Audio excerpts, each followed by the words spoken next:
What's going on, everybody? In this video, we're going to be talking all about the gear you need to film your next wedding. Let's get into it.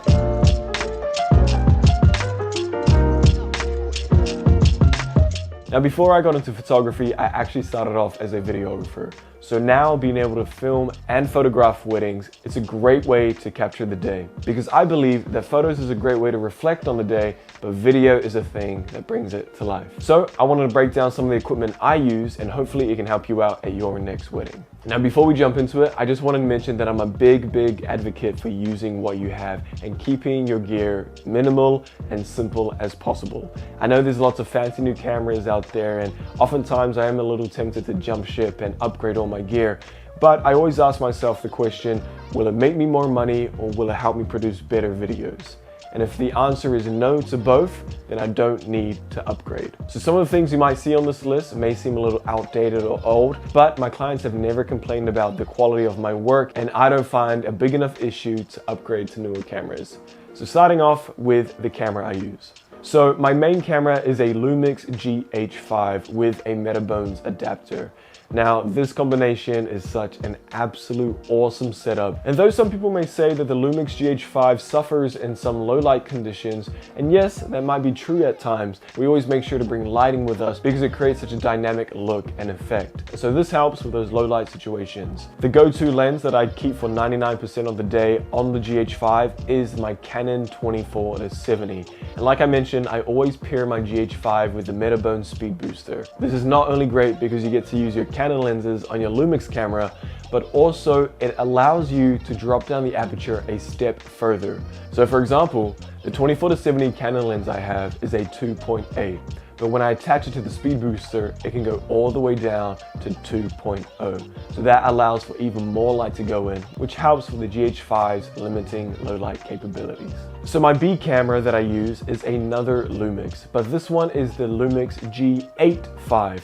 And this was actually the first camera I ever owned, but it's still kicking around and doing great. This is the camera I use on a tripod to record all of the ceremonies, speeches, first dance, and reception. It's such an awesome little camera, and even after all these years of owning it, I still absolutely love it. Now, the lens I use for the G85 is the 12-35mm. This is an equivalent of a 24-70. It's such a small, versatile, and lightweight lens. And when you compare it to the size of my Canon 24-70, it's almost ridiculous. And so for anyone who uses Lumix out there, I highly recommend picking up this lens because you can use it for almost anything. So those are the two camera bodies and lenses I use for videography. And so now I want to get on to the other parts, starting off with my drone. So the drone I use is the Mavic Air 2, and this is absolutely amazing. I started off with the Mavic Air, and that was absolutely amazing as well, but I highly recommend upgrading to the new one. It's just so much easier to use. It's so much smoother, and I feel like the quality of the shots is so much better as well. And so I absolutely love this drone. Now, I don't use the drone a whole lot throughout the day. I mainly use it for when I'm trying to establish the area and showcase the venue or location from a bird's eye view. Adding drone footage to your wedding films creates such a cinematic effect, and clients absolutely love it.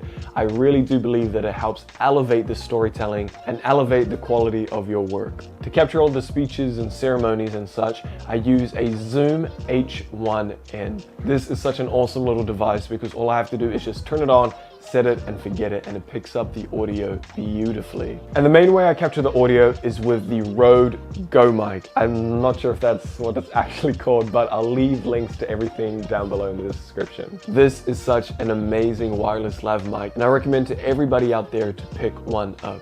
The audio quality is amazing, it's so small, compact, and easy to use, and the battery life lasts for so long. I can usually get through the entire wedding day on one charge. And the last bits of extra gear I bring along to a wedding day is batteries. Now, Lumix batteries are typically really good, and I usually only need maybe 1 to 2 batteries to capture the whole wedding day.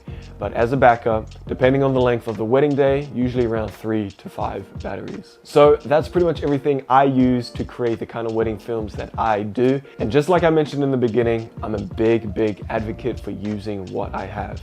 I know there's a lot newer cameras out there, and I know there's a lot more expensive cameras out there, but I believe at the end of the day, the thing that creates an amazing film is the storytelling. And so if you're able to focus on that and really create an impactful story that draws the audience in, then it doesn't really matter about having the newest gear. If you enjoyed this video at all or found any of this helpful, I would greatly appreciate it if you guys could leave it a like and subscribe to my channel.